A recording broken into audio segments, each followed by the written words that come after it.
माता ने सबका कल्याण करे, सबकी झोली खुशियों से भरे। ओम जयंती मंगला काली भद्रकाली कपालिनी दुर्गा क्षमा शिवा धात्री स्वाहा स्वधा नमस्तुते।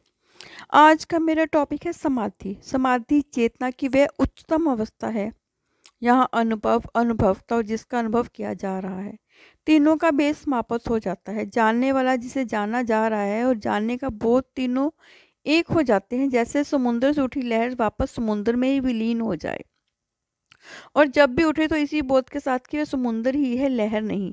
इसी तरह जब इंसान अपने अलग होने का भाव छोड़कर सभी के भीतर स्थित परम चेतना से एक रूप हो जाए और फिर उसी अवस्था से उसी दृष्टि में जीवन निर्माण कर अभिव्यक्त करे, तो समझे कि वह समाधि की अवस्था में ही है। इसी अवस्था को मोक्ष, आत्म साक्षात्कार, पूर्ण मुक्त कहा गया है। समाधि की बात चले तो कल्पना में किसी पेड़ के नीचे या शांत जगह पर ध्यान से बैठे ध्यान का चित्र सामने उभरता है, पर जरूरी नहीं कि समाधि में इंसान सिर्फ बैठा ही रहे, बैठकर उठे ही नहीं। समाधि में रहते हुए भी संसार में अभिव्यक्त की जा सकती है, जैसे बुद्ध, गुरु नानक, जीसस, कबीर, रैदास, मीरा, संत ज्ञानेश्वर, विवेकानंद जी, रमन महर्षि आदि संतों ने की है। ऐसे भी अनेक योगी संत हुए जो सालों साल समाधि की अवस्था में ध्यान मगन रहे। संसार उनके बारे में जान ही नहीं पाया, क्योंकि उन्होंने संसार में आकर कभी अभिव्यक्त की ही नहीं, मगर वह समाधि की अवस्था में ही रहकर अपनी प्रार्थना और शुद्ध सकारात्मक विचारों से संसार का भला करते रहे हैं।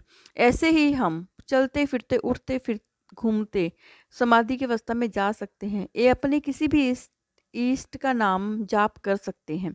जब हम मन ही मन अपने इष्ट का नाम जाप करते हैं तो वो समाधि की अवस्था ही होती है। तब मन हमारे अनुकूल चलता है।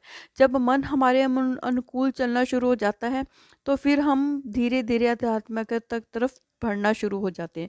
तो हमें धीरे धीरे रोज़ ये प्रयास करना चाहिए कि हम थोड़ा थोड़ा समाधि में लीन हों, ताकि हम मोक्ष को प्राप्त हो सके। जय माता दी। माता रानी सबका कल्याण करे, सबकी झोली खुशियों से भरे।